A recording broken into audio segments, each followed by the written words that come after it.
এই মুহূর্তে একটা বড় ব্রেকিং আসছে বাংলাদেশ থেকে ভারতে ঢোকার চেষ্টা। এই মুহূর্তে খুব বড় ব্রেকিং একটা দিচ্ছি। বাংলাদেশ থেকে ভারতে ঢোকার চেষ্টা, জলপাইগুড়ির বেরুবাড়ি পঞ্চায়েত এলাকার ঘটনা। সীমান্তে দাঁড়িয়ে অন্তত 600 জন, সেই ছবিটা আপনারা দেখতে পাচ্ছেন। সীমান্তে দাঁড়িয়ে অন্তত 600 জন মূলত প্রাণে বাঁচতেই এপাশে আসার চেষ্টা। বাংলাদেশিদের দেখে আটকে দিয়েছে বিএসএফ। এই মুহূর্তে এক্সক্লুসিভ ছবি আপনারা দেখতে পাচ্ছেন। বাংলাদেশ থেকে ভারতে ঢোকার চেষ্টা, জলপাইগুড়ির বেরুবাড়ি পঞ্চায়েত এলাকার ঘটনা। সীমান্তে অন্তত 600 জন দাঁড়িয়ে রয়েছেন, তারা বাংলাদেশের নাগরিক, তারা এদেশে চলে আসতে চাইছেন। কার্যত প্রাণে বাঁচতে এপাশে আসার চেষ্টা। সুবীর আমাদের প্রতিনিধি এই মুহূর্তে আমাদের সঙ্গে ফোন লাইনে রয়েছেন। সুবীর, এই যে 600 জন দাঁড়িয়ে রয়েছেন বলে খবর পাওয়া যাচ্ছে, এরা মূলত কারা, কেন এখানে চলে আসতে চাইছেন, কি মানে এই মুহূর্তে আপডেট একটু তোমার থেকে নেব। দেখো সিজিটা, এই যে এই 600 জন এই মুহূর্তে দাঁড়িয়ে রয়েছে, যেটা আমরা বিএসএফ সূত্রে খবর পাচ্ছি, সেটা আসলে এর মধ্যে 400 থেকে 450 পরিবার রয়েছে বা মানুষ রয়েছে, তারা কিন্তু হিন্দু এবং বাকিরা মুসলিম। এরা আসলে মূলত বাংলাদেশের পঞ্চগড় জেলার 5টি গ্রাম রয়েছে, বানিয়াপাড়া, লাহিড়িপাড়া, এই সমস্ত মোট 5টি গ্রাম রয়েছে। এই 5টি গ্রামের এই মানুষজন আসছেন। তাদের যেটা বক্তব্য, যে এই যে তাণ্ডবকারীরা, বাংলাদেশে যে গত কয়েকদিন ধরে তাণ্ডব চলছে, যে এই তাণ্ডবকারীরা এদের বাড়ি ঘর সমস্ত ভেঙে দিয়েছে এবং তাদের প্রাণনাশের হুমকি রয়েছে এবং আশঙ্কাও করছেন তারা, যার কারণেই তারা এবার ভারতে প্রবেশ করতে চাইছেন। এই যে দক্ষিণ বেরুবাড়ি সীমান্তে যেই এলাকাটা দিয়ে এরা ঢুকতে চাইছে, ধরধরা পাড়া বলে, এই জায়গাটায় কিন্তু ফেন্সিং নেই, ফেন্সিং বিহীন রয়েছে। যদিও তারা 0 পয়েন্টে এখন দাঁড়িয়ে রয়েছেন এবং বিএসএফ যারা কর্মীরা ছিলেন তারা তাদেরকে সেখানে আটকে দিয়েছে। এই মুহূর্তে তাদের যে প্রাণ বাঁচার, তারা যা বাঁচানোর আবেদন করছেন বিএসএফ এর কাছে, যে কোনোভাবে আমাদের ভারতে ঢুকতে দেওয়া হোক, না হলে আমাদের প্রাণে মেরে ফেলা হবে।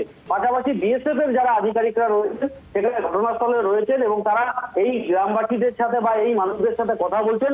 তাদের যেটা বক্তব্য, যে তারা আশ্রয় দেওয়ার বিষয়ে তারা এখনই কিছু সিদ্ধান্ত নিতে পারবেন না, তারা ঊর্ধ্বতন কর্তৃপক্ষকে জানিয়েছেন এবং সেখান থেকে যা নির্দেশ আসবে তারপরেই কিন্তু এই মানুষদের কি হবে, আদৌ ভারতে ঢোকানো হবে না আবার পুনরায় বাংলাদেশে ফেরত পাঠানো হবে, সেই বিষয়ে কিন্তু সিদ্ধান্ত নেওয়া হবে। তবে এই মুহূর্তে এই যে সাউথ বেরুবাড়ির এই এলাকা কিন্তু এখন যথেষ্ট চাঞ্চল্য ছড়িয়েছে, কারণ 600 মানুষ মাঠের মধ্যে একটি ফাঁকা জায়গা, গাছের নিচে তারা দাঁড়িয়ে রয়েছেন। কি ভয়ানক পরিস্থিতি বাংলাদেশে, সেটা কিন্তু এই ছবি দেখলেই পরিষ্কার। সৃজিতা,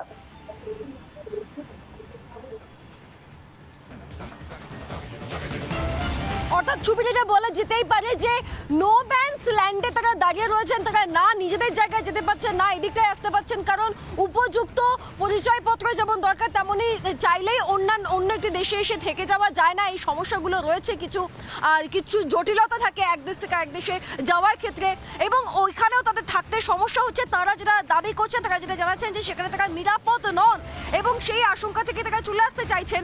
এবার যে জায়গাটা থেকে তারা আসতে চাইছেন অত্যন্ত গুরুত্বপূর্ণভাবে এটা নজর দেওয়ার মতো বিষয়, যে সেখানটায় কোনো ফেন্সিং নেই, এটা আরো গুরুত্বপূর্ণ একটা বিষয়। এবং ওই মানুষগুলো এখন কার্যত সিদ্ধান্তহীনতায় ভুগছেন।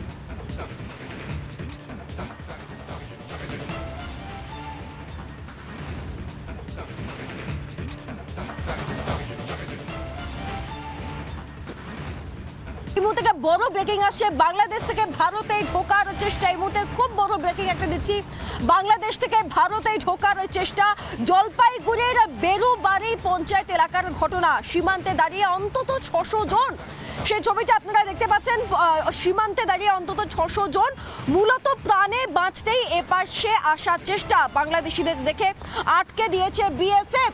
এই মুহূর্তে এক্সক্লুসিভ ছবি আপনারা দেখতে পাচ্ছেন। বাংলাদেশ থেকে ভারতে ঢোকার চেষ্টা, জলপাইগুড়ির বেরুবাড়ি পঞ্চায়েত এলাকার ঘটনা। সীমান্তে অন্তত 600 জন দাঁড়িয়ে রয়েছেন, তারা বাংলাদেশের নাগরিক, তারা এদেশে চলে আসতে চাইছেন। কার্যত প্রাণে বাঁচতে এপাশে আসার চেষ্টা। সুবীর আমাদের প্রতিনিধি এই মুহূর্তে আমাদের সঙ্গে ফোন লাইনে রয়েছেন। সুবীর, এই যে 600 জন দাঁড়িয়ে রয়েছেন বলে খবর পাওয়া যাচ্ছে, এরা মূলত কারা, কেন এখানে চলে আসতে চাইছেন, কি মানে এই মুহূর্তে আপডেট একটু তোমার থেকে নেব।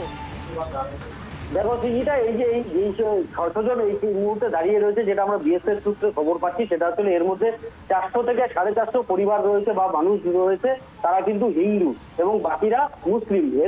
এরা আসলে মূলত বাংলাদেশের পঞ্চগড় জেলার 5টি গ্রাম রয়েছে, বানিয়াপাড়া, লাহিড়িপাড়া, এই সমস্ত মোট 5টি গ্রাম রয়েছে, এই 5টি গ্রামের এই মানুষজন আসছেন।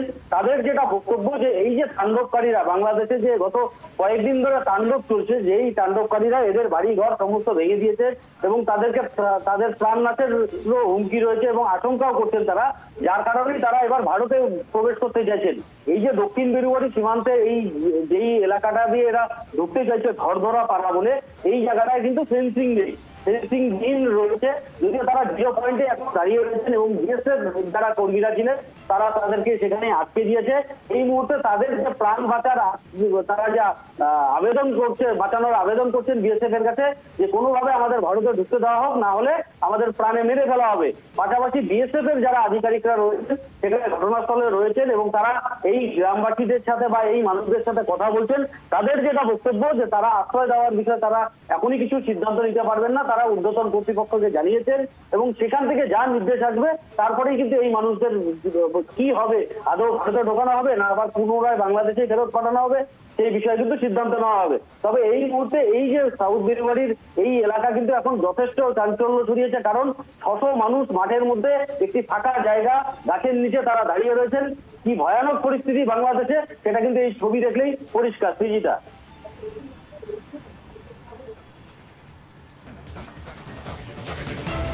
অর্থাৎ ছবিটা বলা যেতেই পারে যে নো ব্যান্স ল্যান্ডে তারা দাঁড়িয়ে রয়েছেন, তারা না নিজেদের জায়গায় যেতে পারছেন না এদিকটায় আসতে পারছেন, কারণ উপযুক্ত পরিচয়পত্র যেমন দরকার তেমনই চাইলেই অন্য একটি দেশে এসে থেকে যাওয়া যায় না। এই সমস্যাগুলো রয়েছে, কিছু জটিলতা থাকে এক দেশ থেকে এক দেশে যাওয়ার ক্ষেত্রে এবং ওইখানেও তাদের থাকতে সমস্যা হচ্ছে। তারা যেটা দাবি করছেন, তারা যেটা জানাচ্ছেন যে সেখানে তারা নিরাপদ নন এবং সেই আশঙ্কা থেকে তারা চলে আসতে চাইছেন। এবার যে জায়গাটা থেকে তারা আসতে চাইছেন অত্যন্ত গুরুত্বপূর্ণভাবে এটা নজর দেওয়ার মতো বিষয় যে সেখানটায় কোনো ফেন্সিং নেই, এটা আরো গুরুত্বপূর্ণ একটা বিষয় এবং ওই মানুষগুলো এখন কার্যত সিদ্ধান্তহীনতায় ভুগছেন।